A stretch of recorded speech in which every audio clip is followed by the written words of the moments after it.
Assalamualaikum warahmatullah.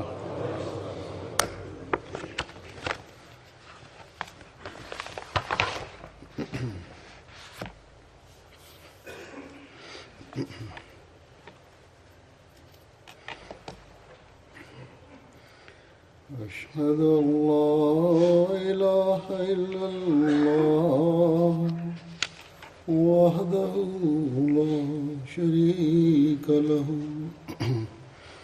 وأشهد أن محمدا عبده ورسوله أما بعد فأعوذ بالله من الشيطان الرجيم بسم الله الرحمن الرحيم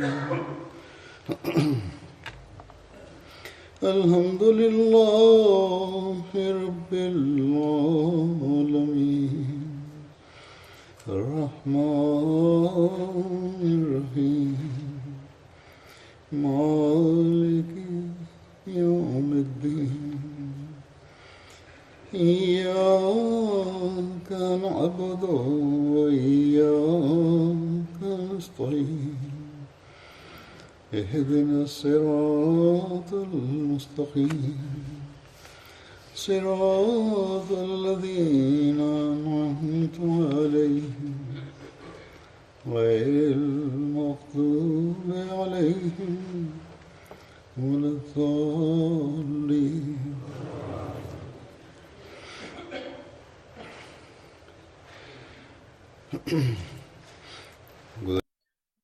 Geçen hutbemde Hazret Ubada bin Samet'ten bahsediyordum. Tamamlanamamıştı bu zikir. Bunun hakkında diğer bazı olaylar ve rivayetlerden bahsedeceğim. Tarihte yazılıdır. Abdullah bin Ubay'ın söylemesi üzerine Banu Kaynka Müslümanlarla savaştı. Ubada bin Abdullah bin Ubay gibi onun halifeydi. Fakat bu savaş yüzünden o kabileden ayrıldı. Resulullah'ın dostu için onların halife olduğundan beri oldu. Ondan sonra bu ayet indi. Ya eyyühellezine amanu la tattakhidul yahuda ve nasara awliya bazhum awliya baz ve men yetevellahum minkum fe innehu minhum İnnallaha la yahdil kavmez zalimin. Ey iman edenler Yahud ve Hristiyanları dost edinmeyiniz. Onlar birbirlerinin dostlarıdırlar. Ve aranızdan her kim onlarla dostluk yaparsa onların olacak o. Fakat Allah-u Teala zalim kavme hidayet vermez. Burada şunu da açıklayayım. Bunun anlamı bu değil ki hiçbir zaman bir Hristiyan ya bir Yahudi'ye fayda vermek caiz değil. Onunla alaka kurmak caiz değil. Bu demek değil. Mana şudur ki o Yahudi ve İsa'yı ki savaş durumunda iseler onlarla dostluk edinmeyiniz. Yoksa Allah-u Teala'nın yerde açıkladı. Allah-u Teala size onlarla iyilik yapmak ve adalet yapmaktan sizi men etmez. Yahut onlar sizi evlerinden çıkarmadılar, sizinle savaşmadılar. Yahud ve Nasara'dandırlar. Allah-u Teala der ki La yanhakumullahu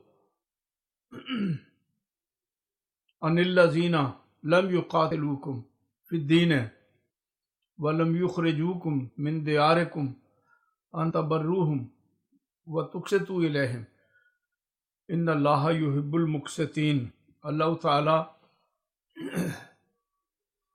din konusunda sizinle kital yapmayanlardan size yasak demez. Onlarla iyi yapmak ve onlarla insaf yapmaktan sizi yasak etmez. Allah-u Teala insaf edenleri sever.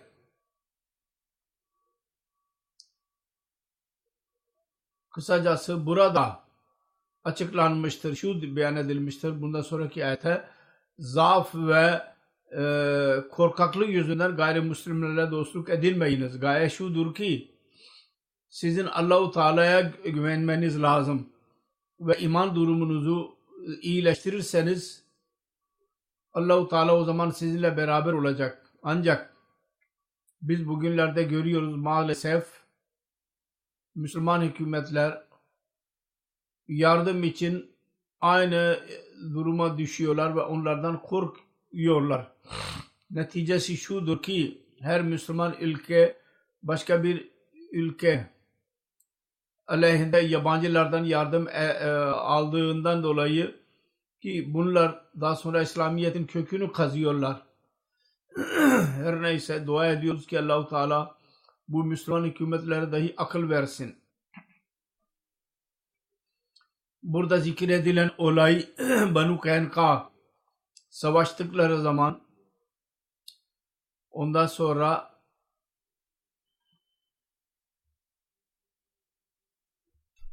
savaş oldu onlarla ve onlar yenilgiye uğradılar. Sirat Hatim'in Nebiyyinde bu olayın değişik tarihlerden dolayı alıntılar var. Bu savaştan sonra Banu Qaynuqa yenilgiye uğradılar. Ondan sonra evden çıkarıldılar. Detayları şöyledir.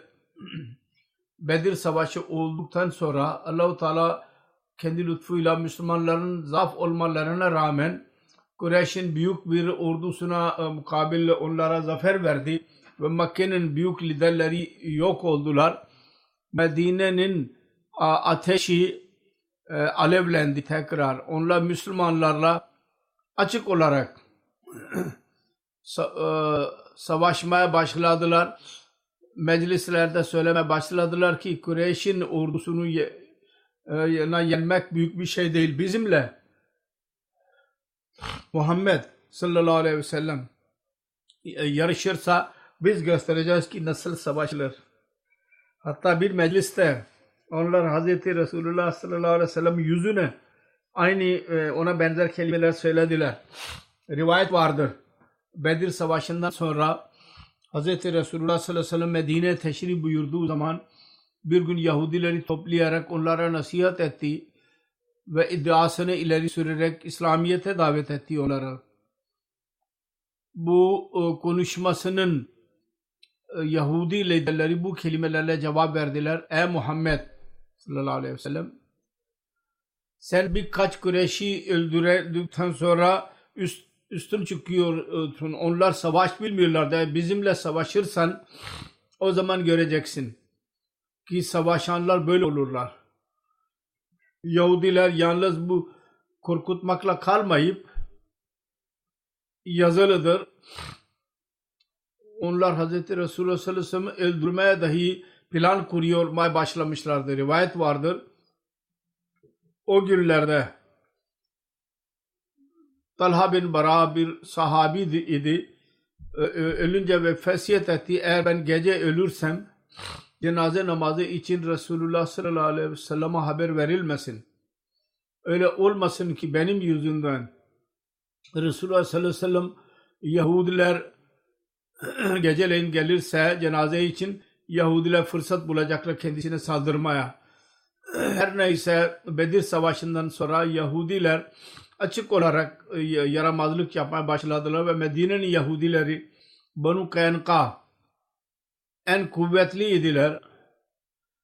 Onun için ilk olarak onlar tarafından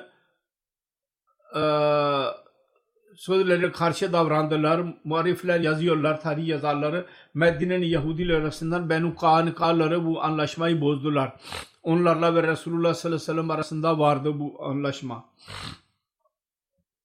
Ve Bedir'den sonra onlar yaramazlık yapmaya başladılar. Ve açık olarak buğuz ve haset göstermeye başladılar. Ve anlaşmayı bozdular. Fakat buna gibi sonlara rağmen Müslümanlar kendi efendileri Resulullah sallallahu aleyhi ve sellem'in hidayetine göre her bakımdan sabır gösterdiler. ve hiçbir ilerleme yapmadılar. Hadiste şöyledir, yazılıdır. Bu anlaşmadan sonra, Yahudilerle yapılan bu anlaşmadan sonra Hz. Resulullah sallallahu aleyhi ve sellem özellikle Yahudilere merhamet gösteriyordu. Bir Müslümanlarla Yahudi arasında bir anlaşmazlık oldu bir defa. Yahudi Hz. Musa'nın bütün peygamberlerden daha üstün olduğunu beyan etti. Sahabi öfkelendi ve Yahudi'ye biraz sert davrandı. Ve Hz. Resulullah sallallahu aleyhi ve sellem'e bütün peygamberlerden daha üstün olduğunu beyan etti. Resulullah sallallahu aleyhi ve sellem bu olaydan haber aldığı zaman Resulullah öfkelendi ve o sahabiyi melamet etti, azarladı, uyardı. Senin ne görevin var? Sen Allah-u Teala Resulleri arasında birbirinden daha üstün olduğunu beyan ediyorsun. Sonra Musa'nın cüzi bir faziletinden bahsederek Yahudi'ye tahammül gösterdi. Fakat buna rağmen, bu şefkate rağmen Yahudi yaramazlıklarda daha da ileri adım attılar ve sonunda Yahudiler tarafından bir sebep olduğu savaş sebebi ve onların kalp adavetleri onların kalbinde duramadı. Dışarı çıktı. Ve şöyle oldu ki bir Müslüman bayan pazarda bir Yahudinin dükkanında bir alışveriş için gitti. Bazı yaramaz Yahudiler o zaman oradaydılar. Ona çok çirkin bir şekilde ona karıştılar ve dükkan sahibi bakkal dahi dedi ki o kadının haberi olmadan onun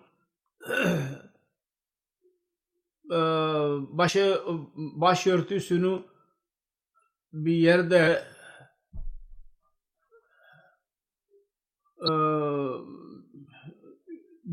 onu alıştırdı. Bunun yaramazlıklarından dolayı kadın oradan geri gelmeye başladığı zaman çıplak oldu. Bunun Yahudi ve onun arkadaşları kahkaha attılar ve gülmeye başladılar. Müslüman bayan bir çığlık attı ve yardım istedi. Bir Müslüman o zaman yakındaydı. Hemen gitti ve orada savaş oldu. Kavga başladı. Yahudi bakkal öldürüldü. Bunun tarafından o Müslümanlar üzerinde kılıçlarla onlar saldırdılar. Ve o Müslüman orada şehit oldu. Müslümanlar bu olaydan haber aldıkları zaman onların kavmi hamiyeti ortaya çıktı. Kan gözlerine geldi ve Yahudi bu olayı bir savaş bahanesi yapmak istiyorlardı. Birleştiler. Ve bir savaş durumu söz konusu oldu. Resulullah sallallahu aleyhi ve sellem'e haber verildi. Resulullah sallallahu aleyhi ve sellem Benu Kaka'nın liderlerini toplayarak dedi ki bu yol doğru değil. Siz bu yaramazlıklardan vazgeçin ve Allah'tan korkun. Onlar üzüleceklerine, nedamet göstereceklerine ve af dileyeceklerine çok kibirli bir şekilde cevap verdiler ve gözdağı verdiler. Bedir'in zaferine kibirlenmeyin. Bizimle savaşırsanız o zaman göreceksiniz savaşanlar nasıl olurlar. Sonunda Resulullah sallallahu aleyhi ve sellem sahabelerle birlikte Benu Ka'nın kalelerine doğru gitti. Bu son fırsat idi ki onlar peşiman olsunlar. Resulullah gittiği zaman hesaplarla birlikte Yahudilerin onlar ne yaptıklarıysa perişan olmaları lazımdı ve barışa yanaşmaları lazım idi. Ancak onlar savaş için hazırlandılar. Savaş ilanı edildi ve İslam ve Yahudilerin güçleri birbirlerinin önüne çıktılar. O zamanın geleneğine göre savaş şöyle olurdu. Kendi kalelerinde otururlardı. Ve muhalif kaleyi sarardı saldıran. Zamanında birbirleriyle savaşlar olurdu. Saldırırlar. Yahut saran kavim bırakırlardı kaleyi ve geri giderdi.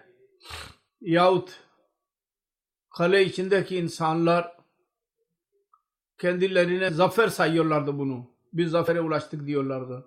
Yahut şöyle olurdu ki sarılanlar, kalenin içinde olanlar, onlar kalenin kapısını açarak kendilerine onlara havale ederlerdi. Bu sefer dahi aynı yola başvurdular ve kendi kalelerine girdiler. Resulullah sallallahu aleyhi ve sellem onları sardı kalenin etrafından ve 15 güne bu sarma devam etti. Benukan'ın bütün kibiri boş olduğu zaman bu şartla kendi kalelerinin kapılarını açtılar ki onların malları Müslümanların olacak. Ancak onların canları ve onların üzerinde Müslümanların bir hakkı olmayacak. Resulullah sallallahu aleyhi ve sellem bunu kabul buyurdu. Musevi şeriatine göre bunların hepsinin öldürülmesi lazımdı. Musa'nın şeriatı aynı şey diyor ki hepsini öldürelim. Ve anlaşmaya göre onlar üzerinde Musevi şeriatın kararı verilmeliydi. Ancak bu kavminin ilk suçuydu. Resulullah sallallahu aleyhi ve sellem Rahim Kerim tabiatı son ilaç olan en son ceza vermeye razı değildi. Diğer taraftan öyle düşman kabilenin Medine'de kalması dahi bir yılanı beslemekten başka bir şey yoktu. Özellikle Avs ve Hazret'in münafık bir grubu daha vardı Medine'de daha önceden. Ve dıştan dahi bütün Arabistan'ın muhalifleri Müslümanları zorluyorlardı. Böyle bir durumda Resulullah sallallahu aleyhi ve sellem'in kararı bu olabilirdi. Ki Benu Kanuka Medine'den çıksınlar. Bu ceza onların suçlarına mukabil ve o günün durumuna göre çok yumuşak bir ceza idi. Ve bunda yalnız öz savunma söz konusuydu. Gaye şuydu ki Medine'nin vatandaşları, Müslümanlar korunsun. Yoksa Arabistan'ın kavimlerine göre Mirza Beşir Ahmet radıyallahu anh yazıyor. Onun yanında evi bırakıp başka bir yere gitmek zor değildi. Onlar bir ya da başka yere hicret ediyorlardı zaten. Özellikle bir kabilenin malları olmazsa, bağ bahçeleri olmazsa, Banu Kanun yoktu. Onların malları yoktu. O zaman bütün kabile barışlı bir şekilde bir yeri bırakarak başka bir yere gitme fırsatı elde edebilirlerdi. Banu Kanka Medine'yi bırakarak Suriye'ye doğru gittiler. Onların gözetlemelerini Resulullah sallallahu aleyhi ve sellem kendi sahabesi Ubada bin Samet'e görevlendirdi. O onların haliflerinden idi.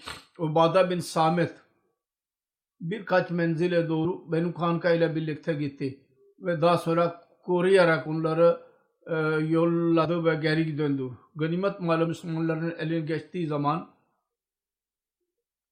yalnız aletleriydi, savaş aletleri yahut onların meslek aletleriydi. Başka bir şey yoktu ki Müslümanların eline geçmiş olsun.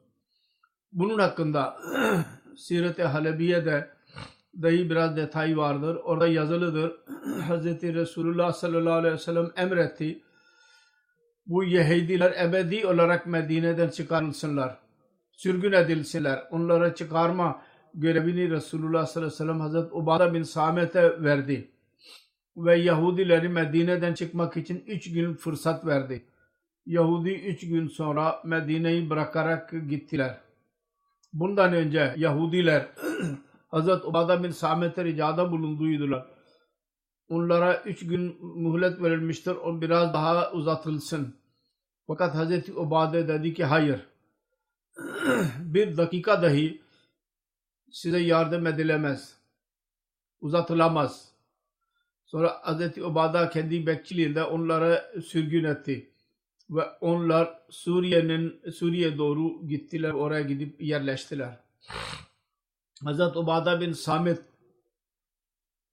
sen başka birçok rivayet edilmiştir hadislerde. Onun bir rivayeti şöyledir. Resulullah sallallahu aleyhi ve sellem'in işleri çok fazlaydı. Onun için muhacirlerden hiç kimse Resulullah sallallahu aleyhi ve sellem'in hizmetine gittiği zaman Resulullah sallallahu aleyhi ve sellem ona Kur'an öğretmek için aramızdan birisine verirdi onu. Bunu götürün ve Kur'an öğretin. Din bilgisini verin ona.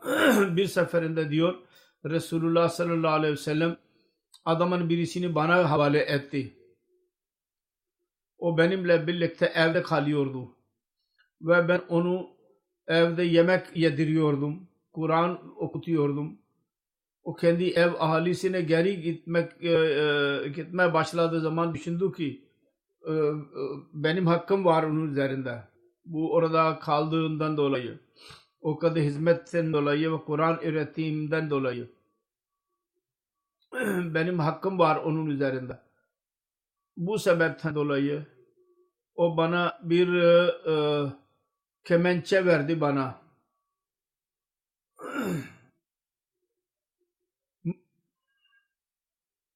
O kadar güzel idi o ki ondan daha güzel daha önce ben görmemiştim. Ok atmak için Resulullah sallallahu aleyhi ve sellem'in hizmetine gittim. Onun hakkında sordum. Ya Resulallah bunun hakkında ne düşünüyorsunuz? Bana hediye vererek gitti. Resulullah dedi ki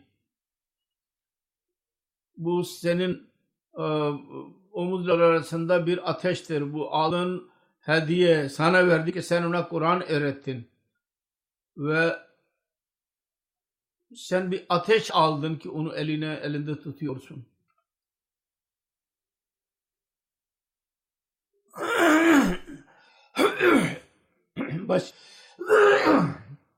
Başka bir rivayet dahi vardır. Ubada bin Samit beyan etti. Ben Ehl-i Suffa arasından birkaç kimseye Kur'an okuttum. Ve yazı yazmayı öğrettim. Onlardan birisi bana hediye olarak bir kemençe bana verdi. Ben aklıma geldi. Bu mal değil. Para değil bu. Altın, gümüş değil. Para değil. Ben onunla Allah yolunda ok atacağım. Benim işime gelecek. Bir cihad zamanı olursa ben ok atacağım. Allah yolunda bu kullanılacak. Diyor ki ben Resulullah sallallahu aleyhi ve sellem'e bu konuda sordum. Resulullah buyurdu. Eğer sen ateş istiyorsan senin başına ateş konsun, o zaman bunu al. Şariler bu rivayetten her iki rivayeti birbirine benzer bu rivayetlerdir. Şöyle delil çıkardılar. Kur'an okutmanın ücreti idi kemançe. Resulullah sallallahu aleyhi ve sellem onu sevmedi. Onun için kişisel olarak Kur'an öğretmeye bir gelir kaynağı yapıyorlar. Onlar için bir uyarı vardır bu olayda.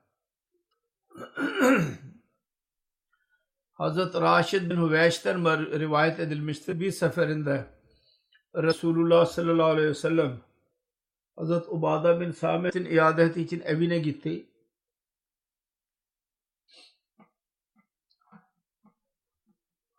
O hastaydı Ubada bin Samit o zaman. Resulullah sallallahu aleyhi ve sellem buyurdu. Siz biliyor musunuz?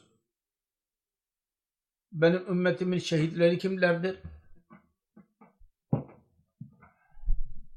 birbirine görmeye başladılar insanlar. Resulullah sallallahu aleyhi ve sellem Ubada bin ziyaret için gittiydi. Orada Resulullah dedi ki biliyor musunuz benim ümmetimin şehitleri kimlerdir? İnsanlar birbirine baktılar. Hazreti Ubeyde onlara dedi ki beni yukarı kaldırın. Kaldırdılar. Hazreti Ubade arz etti. Ya Resulallah sallallahu aleyhi ve sellem siz soru sordunuz şehit kimlerdir? Her kim cesaretle karşı koyan sevap niyetiyle olursa şehit odur.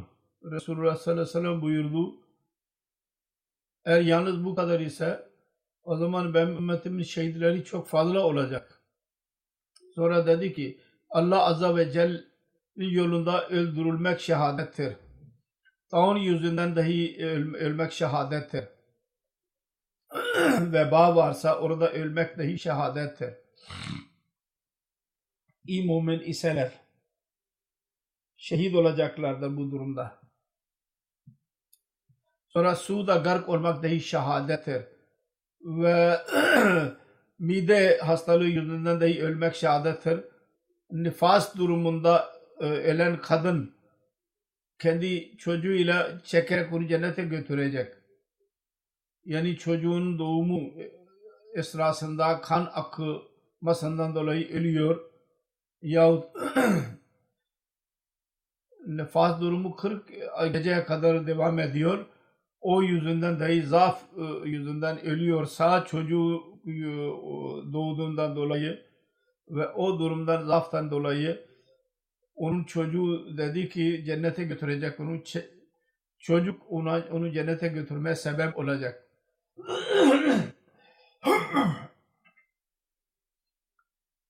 Sahih Buhari'de bazı rivayetler yazılıdır buna benzer. Başka bir rivayet vardır. Hazreti Ebu Hureyre'den rivayet edilir. Resulullah sallallahu aleyhi ve sellem buyurdu. Şehit 5'tir. Taun ile ölen, mide hastalığı yüzünden gark olarak ölen, Allah yolunda ölen ve ateş yüzünden ölen. Mesih Maud aleyhissalatü vesselam taun bir mucize olarak gösterildi. Onun için alamet buydu. Hz. Mesih Maud aleyhissalatü vesselama inananlar bu saldırmayacak. Burada bambaşka bir durum söz konusudur. Fakat genel olarak bir veba varsa, bir mümin ise ve kamil mümin ise o bu yüzünden ölüyorsa Resulullah dedi ki şehittir o. İsmail bin Ubeyd Ansari beyan eder. Hazreti Ubada, Hazreti Ebu Hureyre dedi ki ey Ebu Hureyre siz bizimle beraber değildiniz. Biz Resulullah sallallahu aleyhi ve sellem'e biat ettik. Biz Resulullah sallallahu aleyhi ve sellem'e tembellik ve her durumda söz emir bil maruf ve nehi enil münker konusunda Allah Teala konusunda doğru söz söylemek ve bu konuda hiçbir melamet edenin melametine aldırış etmemek konusunda ve Resulullah sallallahu aleyhi ve sellem'e Medine'ye teşrif buyurmasından sonra kendisine yardım etme ve kendisine canlarımız, çocuklarımız kendisine korumak şartıyla biz kendisine biat ettik. Bütün bunlar öyleydi ki biz biat ettik. Buna mukabil bizim için cennet sözü vardı. Budur Resulullah sallallahu aleyhi ve sellem'in biati ki biz biat ettik buna. Her kim onu bozuyorsa kendisine zarar veriyordur. Her kim biz Resulullah sallallahu aleyhi ve sellem'in bu şartlarla biat ettik. Her kim bunu tamamlarsa Allah Teala bu biat yüzünden Resulullah sallallahu aleyhi ve sellem vasıtasıyla verilen sözü tamamlayacak. Yani cenneti alacak. Hazreti Muaviye bir defa Hazreti Osman Gani'ye mektup yazdı. Ubada bin Samit yüzünden Şam ve Şam ahalisi sinde bir yaramazlık çıkarıyor. Ya Ubada'yı geri çağırın yahut onu ve Şam arasında ben çıkıyorum, ben buradan gideyim. Hazreti Osman yazdı. Hazreti Ubada'yı bindirerek ata bindirerek onun evine gönderin. Hazreti Muaviye onu gönderdi ve Medine Münevvere'ye vardı. Hazreti Osman'ın yanında evine gitti Hazreti Ebu Ubada. Orada bir kişi, başka kimse yoktu.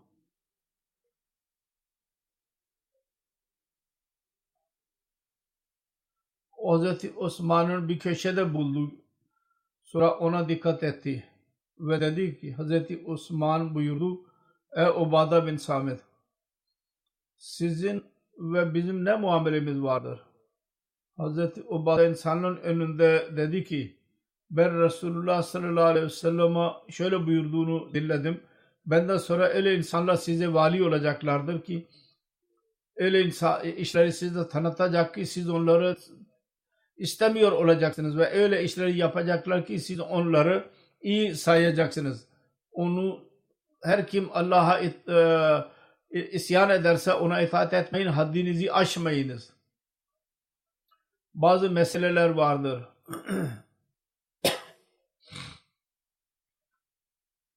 İhtilaf olabilir onlarda.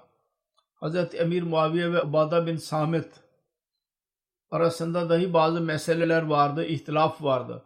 Geçen hutbemde de zikrettim. Hazreti Ömer zamanında dahi bir defa böyle bir olay oldu. Hazreti Ubada bin Samit ilk sahabelerden idi.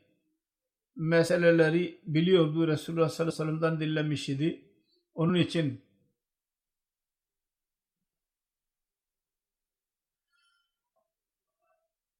tahaddi ile amel ediyordu ve ettiriyordu ve diyor ki bunlar doğrudur. Hazreti Ömer zamanında böyle olduğu zaman, Muaviye ile ihtilaf olduğu zaman Hazreti Ömer bir Muaviye dedi ki sen bununla bir şey sormayacaksınız. Bunun meselelerini beyan et. Medine'ye geldiği zaman onu geri gönderdi. Fakat Hazreti Osman zamanında aynı şey tekrar oldu. Hazreti Osman onları geri çağırdı bu durum yüzünden.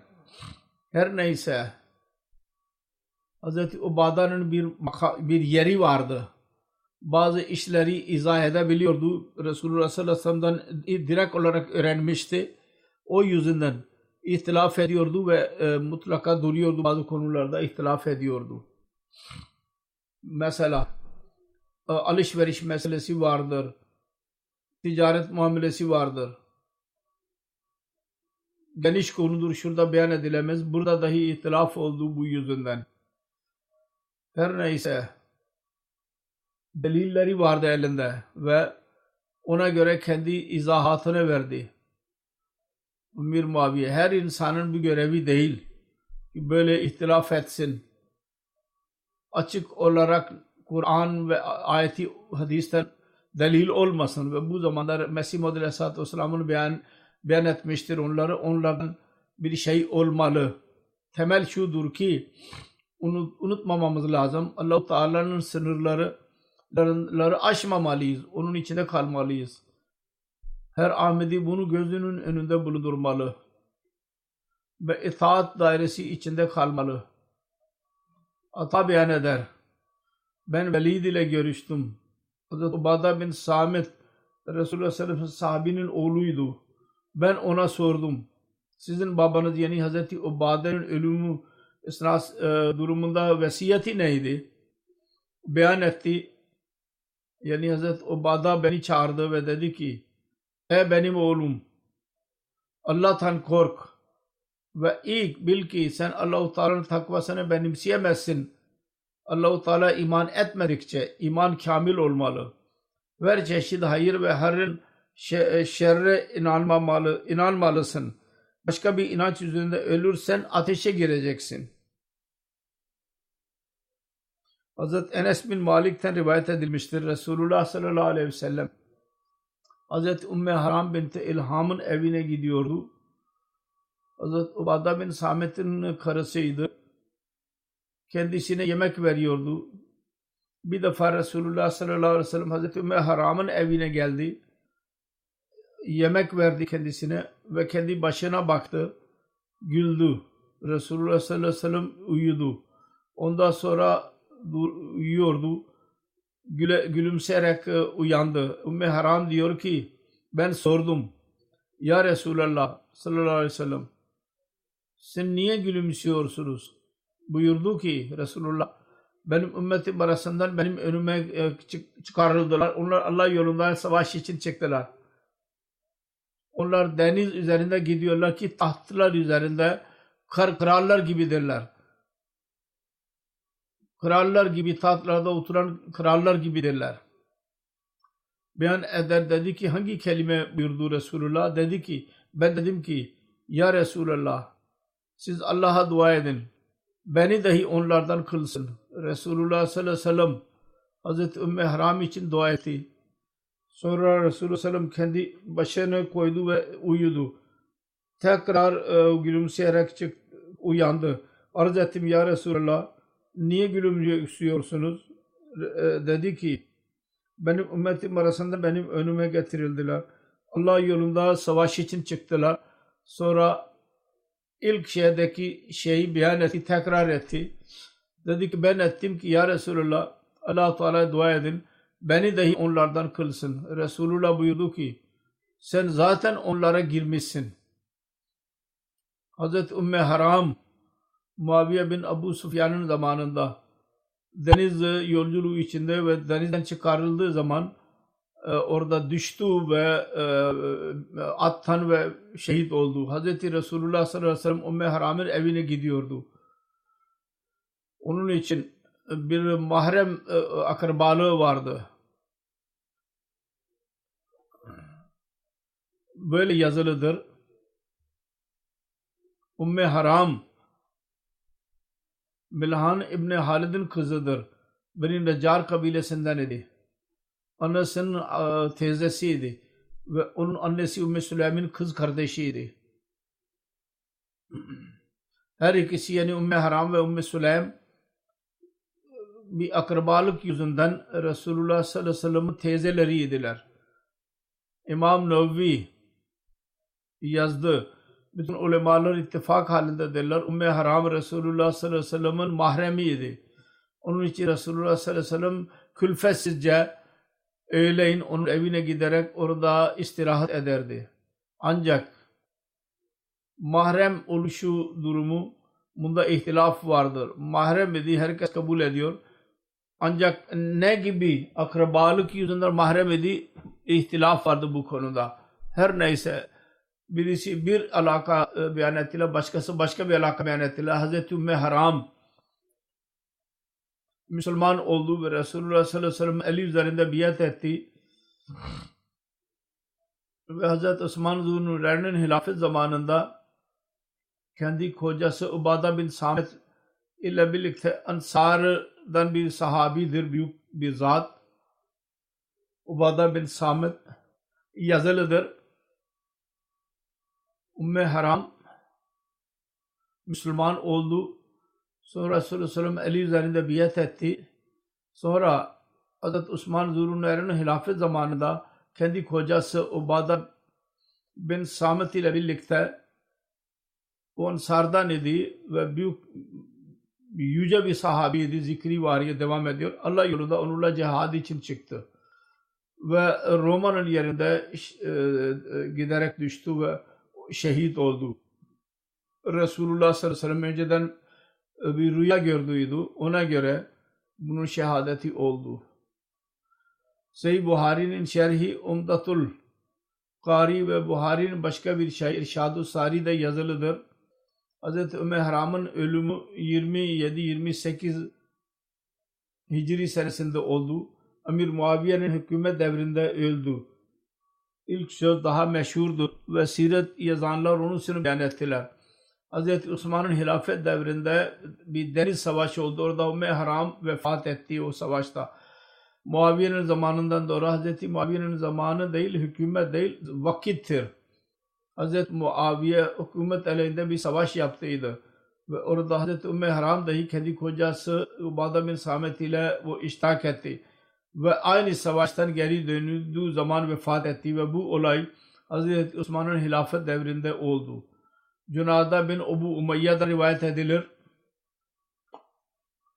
Hazreti Ubada'nın yanına gittiğimiz zaman biz dedik ki Allah size sağlık versin, bir hadis beyan edin. Resulullah sallallahu aleyhi ve sellem'den dinlemiş olasınız ki Allah size fayda versin. Dedim ki Resulullah sallallahu aleyhi ve sellem bizi çağırdı ve biz kendisine biat ettik. Bizden aldığı biat şu idi. Biz şu konu üzerinde biat ediyoruz ki mutluluk ve üzüntü, darlık ve açlık dinleyeceğiz ve itaat edeceğiz bu durumlarda. Hakimlerle savaşmayacağız hükümet için, valilerle. Fakat apaçık küfür yaparlarsa o zaman o başkadır.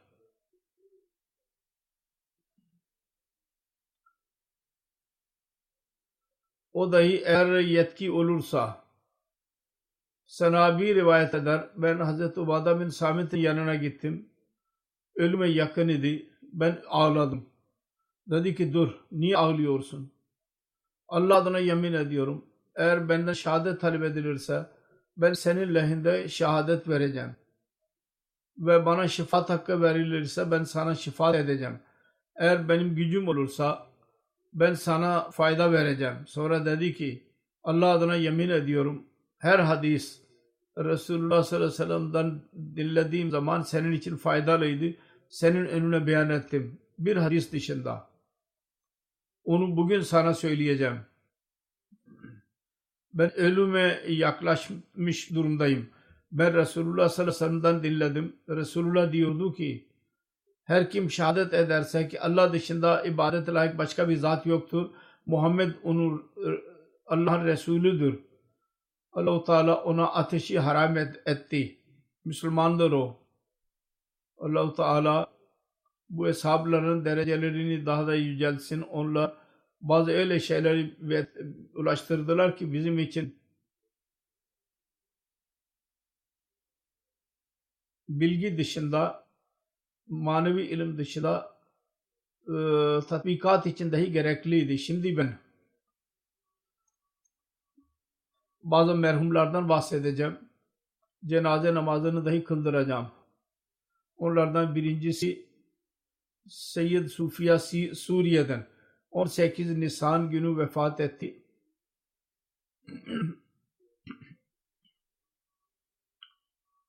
Geç bize haber verildi. Onun için cenaze namazı kılındı. İnna lillahi ve inna ileyhi raciun. Merhum Suriye'nin cemaatinin eski üyelerinden idi. 5 yaşında Kur'an-ı Kerim'i bitirdi. Çocukluğundan beri tecvid ve kıraatul Kur'an'ın uzmanı idi. Ahmedi insanlara tecvid dersi verirdi. Munirul Husni Bey kendisine güveniyordu çok. Yasa okudu fakat yasa işini bırakmadı ve ondan sonra hoca oldu. Bütün ülkede en iyi hocalardan idi. Ülkenin değişik bölgelerinde ders verdi ve müdür durumuna ulaştı. Tebliğ yapmayı çok severdi. Her birisini tebliğ yapardı. Birkaç sene önce Arabik masası Resulullah Mesih Aleyhisselam kitabın Arapça kitaplarını tercüme ederek neşretti. Hepsini okudu kendisi. Ve dedi ki o kadar uzun zaman Ahmedi olduktan sonra şimdi ben öğrendim ki Mesih Aleyhisselam aslında ne buyurdu? Ve ilk defa ben cemaatin durumunu öğreniyorum. Şimdi gerçek İslam Ahmediyet konusunda yeniden bilgi ediniyorum ben. Kendi ahlakı ve el açıklığı, insanlara yardım etmek, bir bir karşılık almıyordu. Ve her bilen bu yüzünden kendisini seviyordu. Kendi işine bağlıydı, güler yüzlüydü. İyi koca, iyi babaydı. Dostları çoktu. Namaz ve ibadetleri bağlıydı. Her ne zaman para eline geçerse çanda verirdi. Birçok zaman bütün parayı çanda olarak verirdi. 3 oğul ve 3 kız bırakmıştır. Kendisi büyük oğlu Muhammed ve küçük oğlu Ahmedi'dir. Allah-u Teala merhamet eylesin kendisine. Derecelerini yüceltsin. Kendi evladı konusunda dualarını kabul buyursun. Ve diğer evladı hakkı tanımayı nasip eylesin. İkinci cenaze Tayyip Ubeydi Bey'dir. 26 Haziran günü 70 yaşında vefat etti. İnna lillahi ve inna ileyhi raciun. Kendi bölgesinde tek idi Ahmedi. Çok ihlas sahibi, cemaat ve imama bağlıydı. Hilafeti seven birisiydi. Bütün hayatı boyunca camilerde geçirdi. Kur'an'ın aşığıydı. Çok zikri ilahi yapan birisiydi. Cemaatin tanımı olması yüzünden geç olmadan merkeze geldi ve hemen biat etti. Hz. Akdas Mesih Maud Aleyhisselatü Vesselam'ın kelamını çok seviyordu. Cuma için 5 saat tren ile yolculuk yaparak merkeze gelirdi. Çok cesur bir kimseydi. Her kiminle görüşürse Ahmediye'yi tanıtırdı. Kendi ailesi ve toplum yüzünden baskı altındaydı. Fakat kendi imanına bağlı kaldı. Biatın birinci günü çanda vermeye başladı. Vasiyet nizamını öğrendiği zaman hemen vasiyet etti. Gençler infak fi sabilillah'a nasihat ederdi.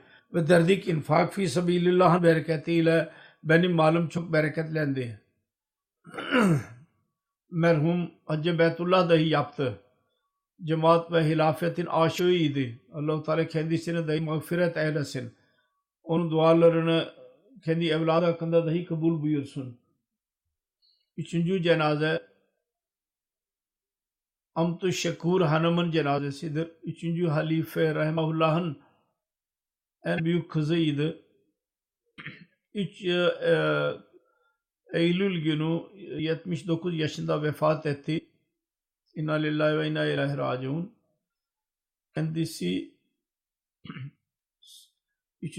halifenin kızıydı. O bakımdan Hz. Müslim Maud radıyallahu anh'ın torunuydu. Ve Hz. Nawab Baraka Begum radıyallahu anh Hz. Nawab Muhammad Ali Han'ın torunuydu.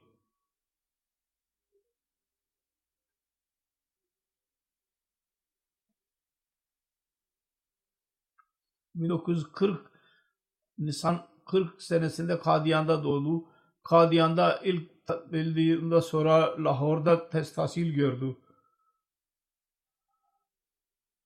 2 defa öğrendi. İlk evlilikten Nawab Abdullah Bey'in oğlu Şahid ile evlendiydi. Ondan 2 evladı vardır. Onlarda 2 oğul ve 3 kızı vardır. Bir oğlu Amir Ahmed Han Vakf-ı Zindegi'dir. Tehrik-i Cedid'de şu anda görev yapmaktadır. 2 torunu dahi camiada tahsil görüyorlar şu anda. İkinci evliliği doktor ile oldu. Evladı yoktur ondan.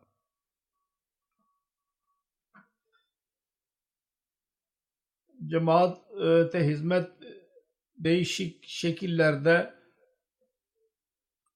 cemaat şubelerinde, lacnan şubelerinde iş yapmak nasip oldu kendisine ve her yazan yazdı ki çok yardımlaşarak bizimle iş yapardı.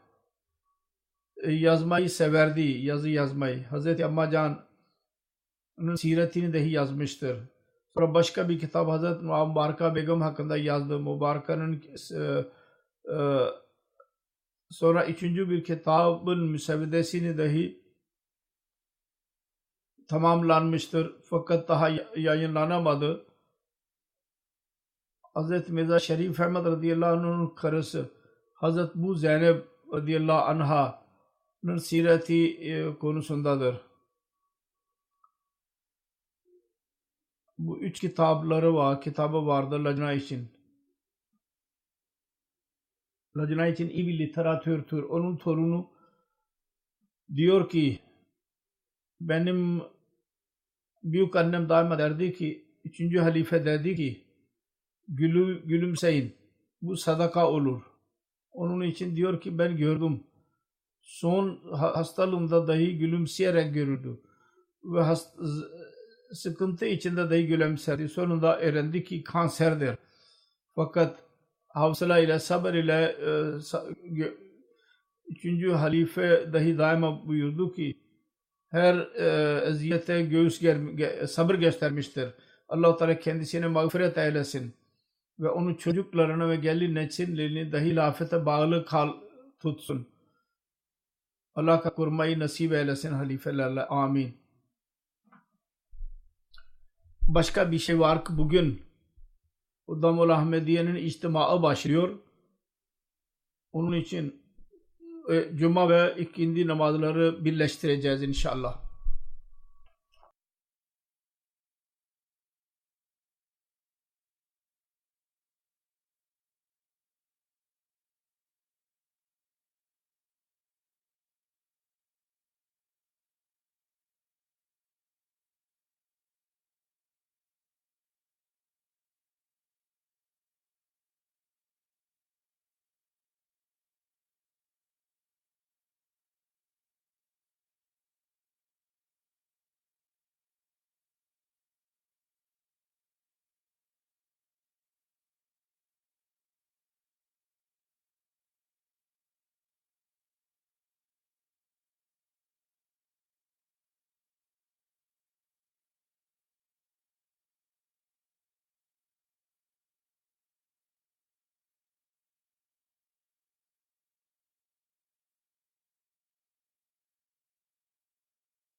الحمد لله نحمده ونستعينه ونستغفره ونؤمن به ونتوكل عليه ونعوذ بالله من شرور أنفسنا ومن سيئات أعمالنا من يهده الله فلا مضل له ومن يضلل فلا هادي له ونشهد أن لا إله إلا الله ونشهد أن محمدا عبده ورسوله عباد الله رحمكم الله إن الله يأمر بالعدل والإحسان